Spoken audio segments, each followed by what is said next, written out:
Hai semuanya, kembali lagi di channel Portal Edukasi.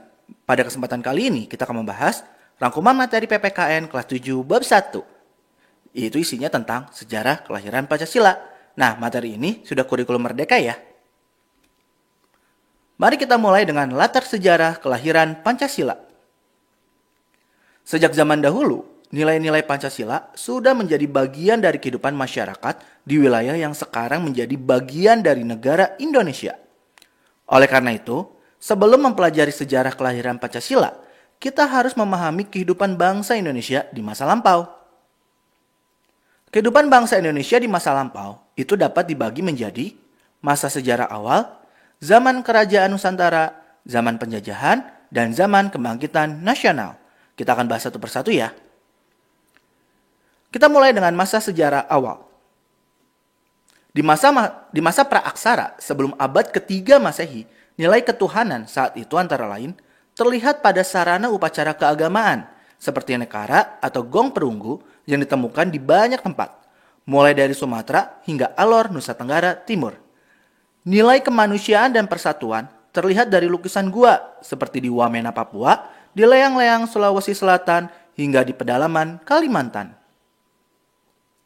Nilai kemanusiaan juga terwujud dengan adanya patung-patung purba seperti di Lembah Bada, Sulawesi Tengah, maupun di Gunung Dempo, Sumatera Selatan, dan semakin berkembang setelah ada prasasti batu tertulis.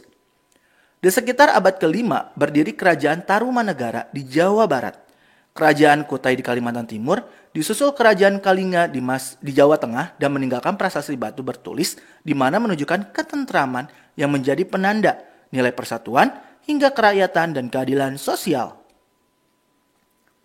Selanjutnya, masa Kerajaan Nusantara.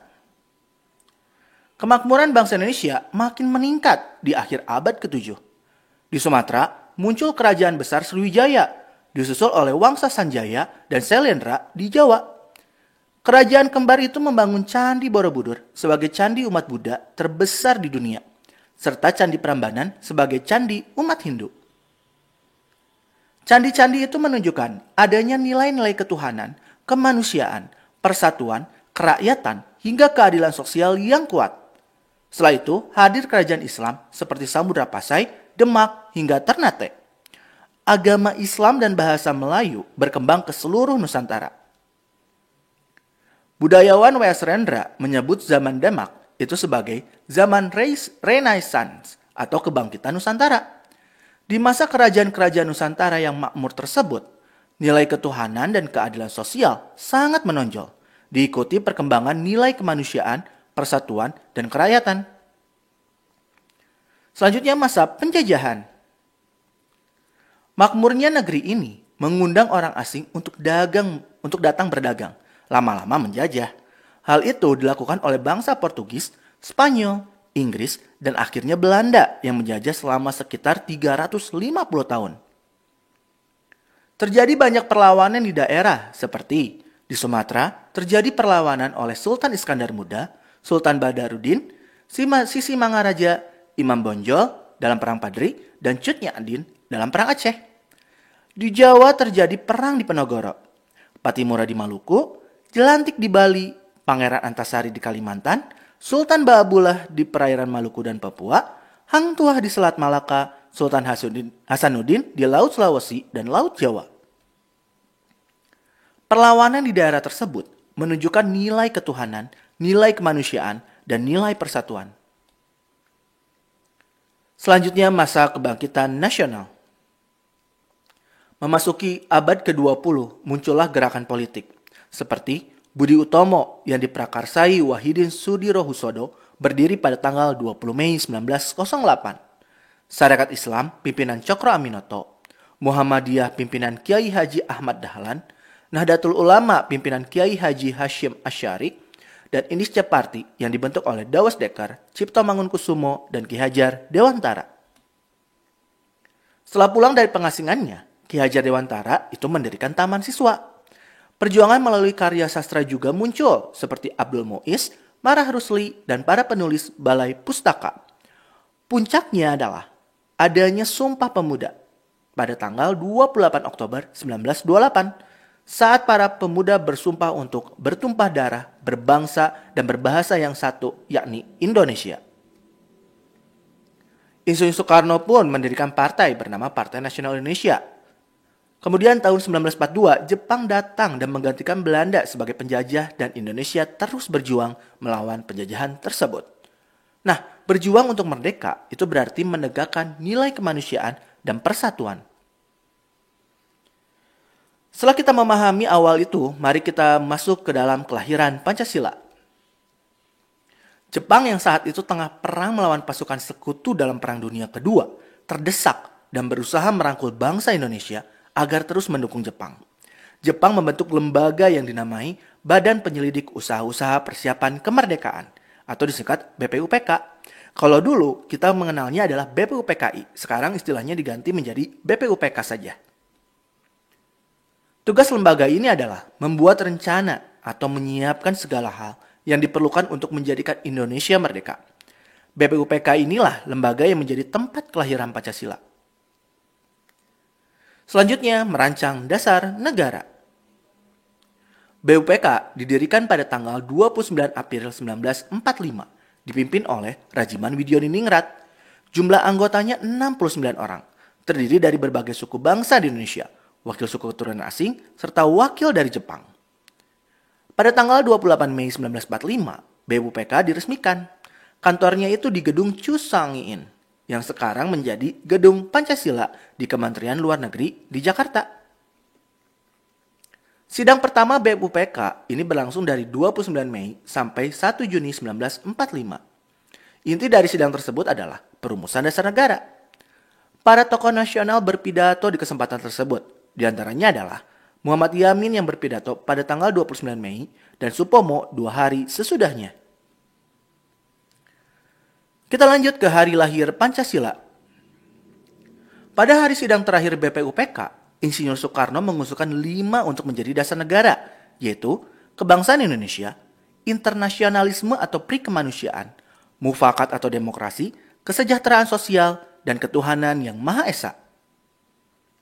Soekarno juga mengusulkan nama Pancasila untuk dasar negara. Saya menamakan ini dengan petunjuk seorang teman. Kita ahli bahasa. Namanya ialah Pancasila. Sila artinya asas atau dasar. Dan di atas kelima dasar inilah kita mendirikan negara Indonesia yang kekal dan abadi. Tegas Soekarno. Pada tanggal 1 Juni 1945 itu, semua peserta sidang BPUPK sepakat dengan nama Pancasila. Maka, tanggal 1 Juni kemudian dijadikan sebagai hari lahir Pancasila. Selanjutnya, perumusan Pancasila. Sesuai namanya, isi Pancasila adalah 5 hal yang masih akan dirumuskan kembali. Tentang angka 5 tersebut, Insinyur Soekarno menyebut bahwa angka 5 itu memiliki banyak simbolik, seperti jumlah jari ada 5, panca indera ada 5, serta bagi umat Islam, jumlah rukun Islam juga ada 5. Didukung oleh salah seorang peserta sidang BPUPK yang menyampaikan Satria Wayang Pandawa juga berjumlah 5. Kemudian 9 orang pun ditunjuk untuk merumuskan kata-kata yang menjadi isi Pancasila. Nah, orang-orangnya yaitu Insinyur Soekarno, Muhammad Hatta, Muhammad Yamin, Ahmad Subarjo, A.A. Maramis, Abdul Kahar Muzakir, Agus Salim, Abikusno Cokrosuyoso, dan Abdul Wahid Hashim. Karena jumlah anggotanya 9 orang, maka panitia itu dinamakan Panitia 9. Soekarno ditunjuk menjadi ketua dan Hatta sebagai wakilnya. Pada bulan Juni tersebut, anggota saling berdiskusi hingga mencapai rumusan akhirnya pada tanggal 22 Juni 1945. Selanjutnya, diskusi perumusan. Perumusan Pancasila dilakukan melalui diskusi seru. Wahid Hashim dan beberapa anggota berpendapat bahwa negara Indonesia yang akan dibentuk harus berdasarkan agama. Tanpa didasarkan agama, negara akan rusak karena mengabaikan nilai ketuhanan. Sedangkan Soekarno, Hatta, dan beberapa anggota menginginkan bahwa negara Indonesia sebaiknya tidak berdasarkan keagama. Karena Indonesia mayoritas Islam, maka kelompok penganut kebangsaan khawatir hal itu akan membuat umat lain merasa tidak nyaman. Lalu disepakati Indonesia menjadi negara kebangsaan, bukan negara agama, dengan sila ketuhanan menjadi sila yang pertama. Selanjutnya kita masuk ke Kesepakatan Piagam Jakarta. Musyawarah Panitia 9 pun dilanjutkan hingga malam tanggal 22 Juni 1945. Nah, usulan dari Insinyur Soekarno itu dirubah urutannya menjadi ketuhanan dijadikan sila pertama, kemanusiaan tetap menjadi sila kedua, persatuan yang mencakup kebangsaan menjadi sila ketiga, kerakyatan yang mencakup musyawarah atau demokrasi menjadi sila keempat, keadilan atau kesejahteraan menjadi sila kelima. Selanjutnya semua pun sepakat dengan rumusan Pancasila saat itu, yakni ketuhanan dengan kewajiban menjalankan syariat Islam bagi pemeluk-pemeluknya, kemanusiaan yang adil dan beradab, persatuan Indonesia, kerakyatan yang dipimpin oleh hikmat kebijaksanaan dalam permusyawaratan perwakilan, dan keadilan sosial bagi seluruh rakyat Indonesia. Rumusan Pancasila itu dimasukkan ke dalam naskah Mukadimah. Yamin memberi nama naskah itu Piagam Jakarta atau Jakarta Charter. Selanjutnya penetapan Pancasila. BEM-UPK mengadakan sidang kedua pada tanggal 10-14 Juni 1945 di Pejambon, Jakarta.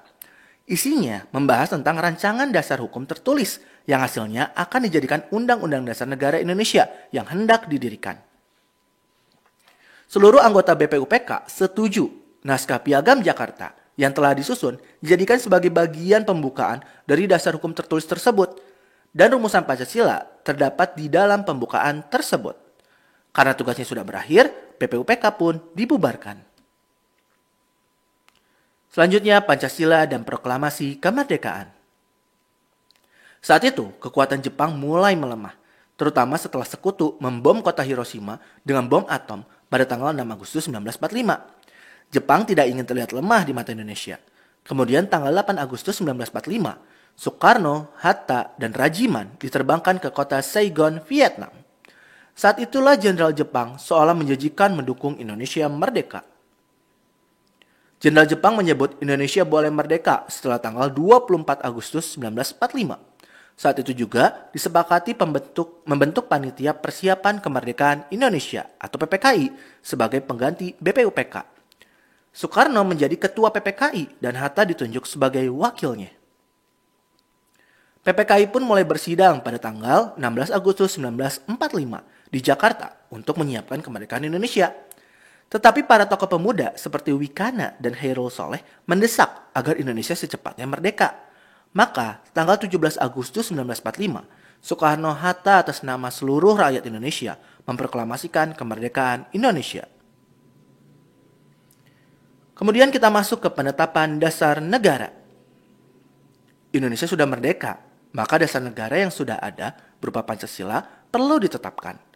Meski sudah disepakati pada sidang sebelumnya, banyak kalangan yang merasa rumusan sila ketuhanan terlalu bernuansa Islami dan perlu diubah. Setelah berdiskusi, mereka sepakat sila pertama diubah menjadi ketuhanan yang Maha Esa. Persetujuan para tokoh Islam itu dipandang sebagai hadiah pada seluruh bangsa Indonesia, sehingga rumusan Pancasila berubah menjadi sama persis seperti isi Pancasila saat ini. Tanggal 18 Agustus 1945, PPKI melakukan sidang yang isinya menetapkan pembukaan dasar hukum tertulis negara, yang dimana rumusan Pancasila itu tercantum di dalam bagian pembukaan tersebut. Menetapkan Soekarno dan Hatta sebagai Presiden dan Wakil Presiden Republik Indonesia, serta membentuk Komite Nasional Indonesia Pusat atau KNIP. Nah ya, mungkin cukup sekian. Terima kasih telah menyimak video pembelajaran hingga selesai. Semoga bermanfaat kita semua. Jangan lupa like, comment, and subscribe.